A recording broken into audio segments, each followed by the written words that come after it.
Incubus, Drive. What fed? I'm sure you've talked about this at nauseum, but like, what was kind of what were you listening to? What were you feeling at that time?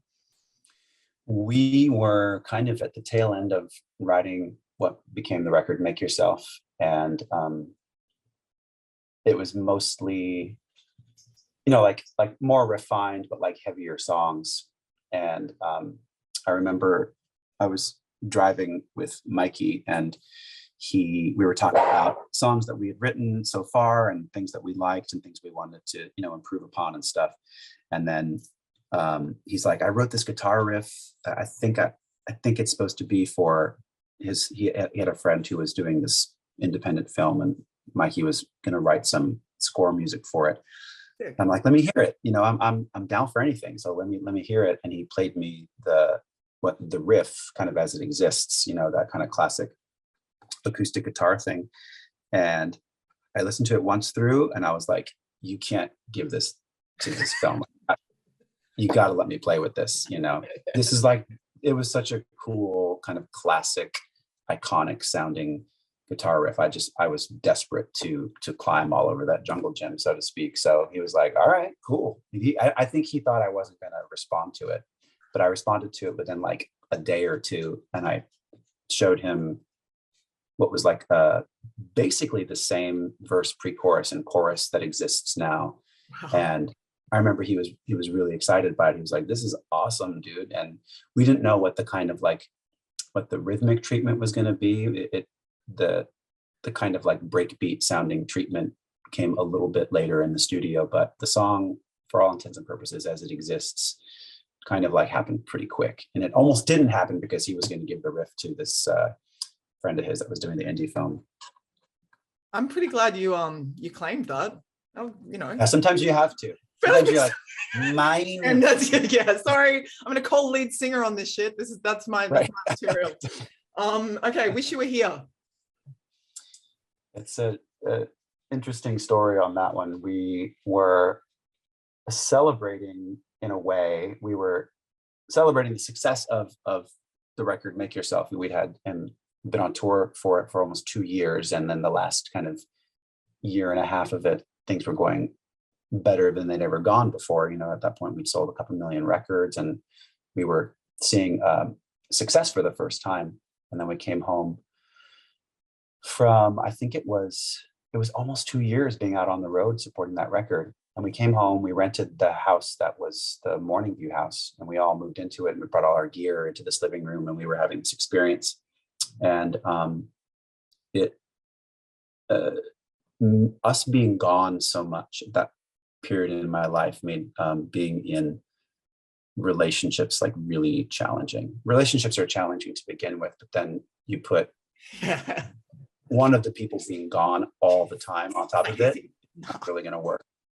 So the relationship that I'd been in for a few years, I came home from the tour and started writing right away with the guys, and it just fell apart completely. And so I remember the Morning View house was right on the beach, and it's right across the street from the beach on PCH up in Malibu. And we were having this incredible time and celebrating the successes we were having, but also keeping our heads down and writing music. And then there was one moment where we weren't writing one night, and I just walked down to the beach by myself, and there was a beautiful moon, and it was a super clear night. And winter in California is very beautiful. It's like the air is cleaner, there's less people around. And the moon was just reflecting off of the water in a really beautiful way. And I was excited about the things that were happening in our career and in my life, but then I was also in a quasi-depressive state because my relationship and the person that I loved had sort of fallen through and was crumbling. So I was sitting on the beach by myself, admiring the beauty, and I had this just sort of cheesy postcard moments where I was like, wow, this is really beautiful. I kind of wish you were here to celebrate it with me, but she wasn't. So there's something positive about the song, but also kind of sad at the same time. Well, it's got that mournful, joyous thing that all great, love songs or songs, and it's got that mournful, joyous thing. I love a song that Mm. you can listen to when you're having your heart ripped out, and you can also listen to when you're falling in love. Like that's some good songwriting. Like that's right there. Yeah, I agree. It's the sweet and the sour. Yeah. Yeah. Oh, that adds depth to it. Thank you. That's great. Pardon me. This is the last one Yeah. of this weird deep dive into the history of. Yeah. I'm enjoying it. I'm not gonna lie. Yeah.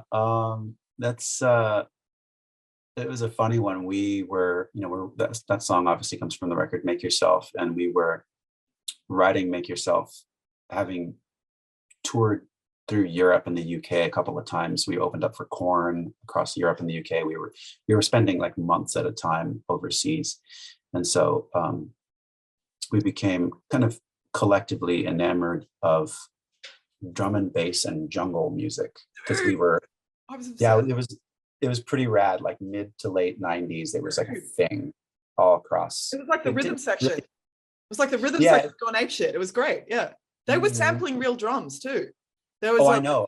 Yeah. Beats were like fed up jazz beats. And we would watch, so we opened up for like Ronnie Size and Represent and the Chemical Brothers. And yeah, we were opening up for these bands on idea. festivals. And That's I don't wild. think those guys know either, but Mikey and Jose and I we'd do our set on the festival. We were like at noon, and then we'd have the rest of the day to fuck off or whatever. But we would go and watch all these different bands, but we'd always meet up and watch Ronnie Size or the Chemical Brothers or whoever we were playing with. And we'd be in the front of like 50,000 people in front of the barricade, right in front of the subs. And it fucking, like, it resonated. So we were filtering all of these influences like you and I talked about before, but then we were like,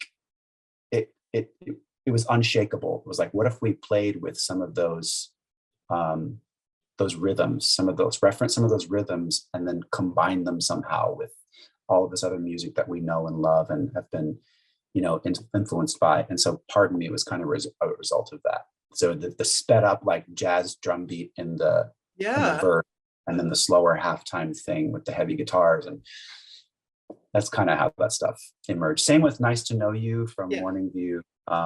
A lot of stuff has that kind of, where the drums are kind of like odd, the snares are pitched up really high, but it was fun playing with those references for sure.